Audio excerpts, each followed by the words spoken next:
What's going on, guys? So in this video, I'm going to be going over the brand new checking and savings account that Robinhood is going to be rolling out next year. Now, if you guys know and follow me, I have been using Robinhood, for a couple of years now. And honestly, for what it is, I think Robinhood is one of the best brokerages for, young people, anybody that doesn't have a very large account size, or anybody, that just wants to get their feet wet in the investment, community. But now that they're introducing a checking and savings account, they are pretty much going toe-to-toe with major financial institutions now. And they're, bringing in some attractive perks to really get people to switch over. And so I kind of wanted to go over that and kind of, go through, like, what Robinhood is exactly saying they're going to be doing, my opinion on that, the ups and the downs that come with using a service like this. And, I'm going to be talking about whether I'm going to actually be using a service like this and how I plan on doing so if I do. Without further ado, let's just jump into the video. So right now you can read, this article on TechCrunch. I'll link to it down below, and it kind of goes over all of the main features that are going to be introduced in these accounts that Robinhood is rolling out. If you currently have an account with Robinhood, you can sign up for this. I'm sure all of you have been blasted as many times as I have, to sign up for this. But there are a couple of major points that I really wanted to highlight and, make people aware of what's going on when you're looking at this type of an offer.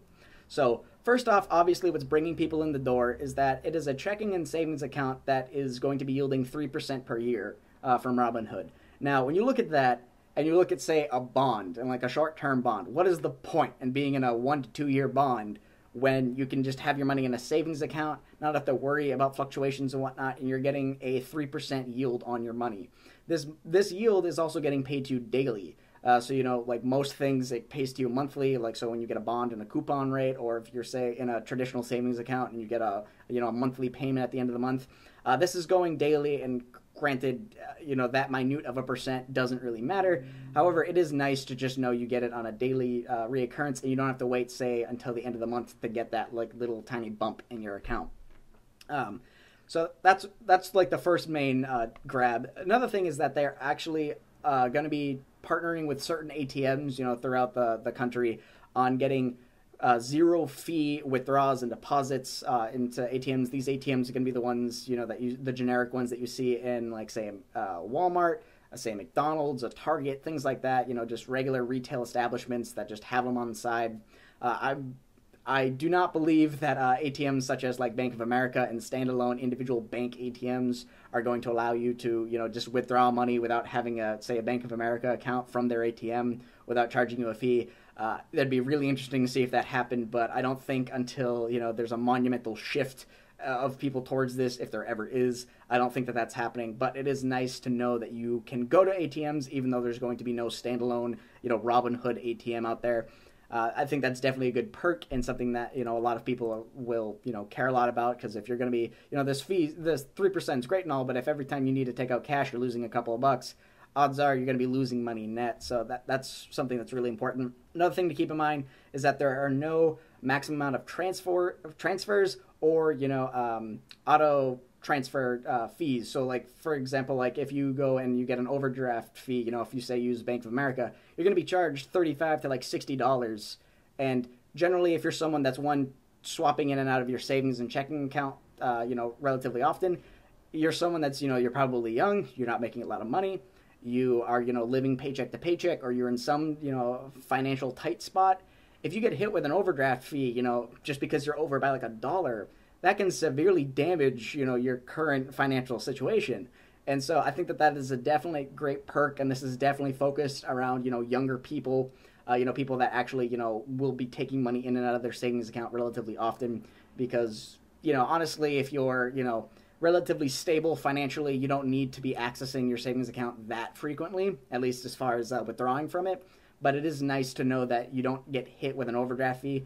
There's also no monthly fee, which is another great thing. If you have Bank of America, I don't get hit with it because I'm a college student, but if you're not a college student and you're over, I think, 23 or 24, you pay like $5 or so a month, just to maintain an account with them, which is relatively annoying, and it adds up, especially if you're with these banks for years at a time.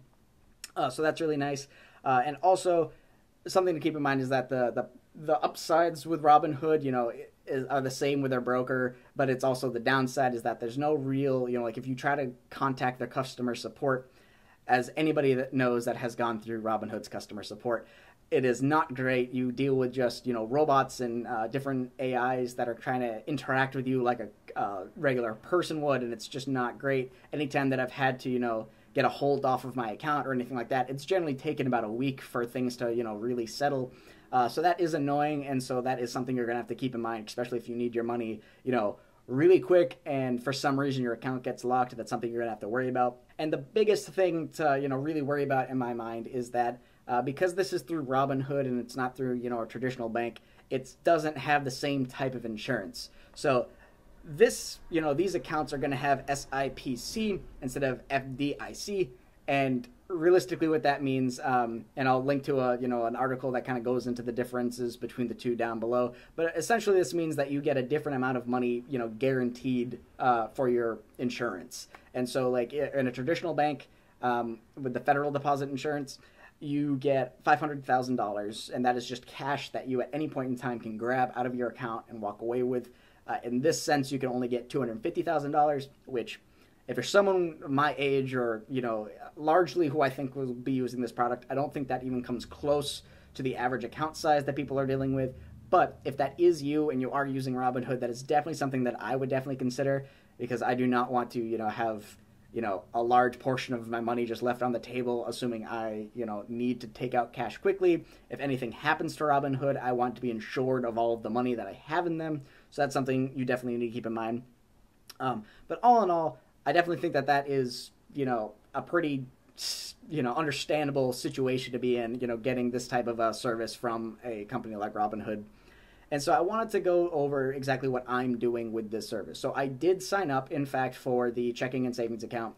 And I essentially plan on not really doing much with this account except using it as a place to park my non-invested money. So essentially the fact that this can easily link to my Robinhood broker, I am going to be taking all of the money that is not in, say, my savings emergency account, money that I plan on either investing or, doing something with already, but I do not currently, I haven't found a, investment quality, venture that I'm willing to deploy all of that money into, or if, I just want to have some cash on the side. I think that this is the best way to do it, because it's essentially, parking your money in a relatively high yielding bond that you don't really have to worry about, getting liquidity issues and getting your money over quickly, especially if you link up, with Robinhood Instant. This money can instantly be available into your brokerage, and you can instantly go and deploy it whenever the opportunity arises. And so that is essentially, my plan for this. I don't really plan on, putting my entire life savings into Robinhood. I don't plan on using their debit card for everything. I personally prefer to use a credit card for everything and then just, pay along as I go. One, will rack up points. It helps my credit score. And, whenever I go to buy a house, my credit score is already excellent, so I want to keep it that way, keep it, with a constant flow, so that way, I can get the lowest interest rate of whenever that time may be. But that is essentially what I plan on using this product for. Now, something that I did want to also keep in mind is that the 3% per annum, interest rate that they are advertising, if you look at what Robinhood says in their app when they go and advertise it for you, there is a little bit of a footnote at the bottom, and it talks about how they get this 3% yield, and they talk about, the short-term investments and the treasuries and all the safe things they do, and I imagine there's a lot of financial derivatives that they're investing in that just gives them this, stable, increase. But they do say that this rate is only guaranteed if the economy overall is doing well, and that if the economy starts to take a downturn or anything like that, this rate is subject to change.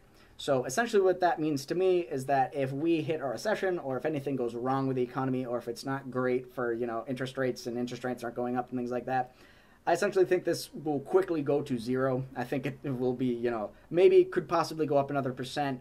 I would highly doubt that, being 4% risk-free, from a savings account is pretty substantial. But, going down to zero is something I completely think is in, obviously in the realms of possibilities, and I think it's more likely than not to happen if we hit a recession. So that's something you definitely need to keep in mind.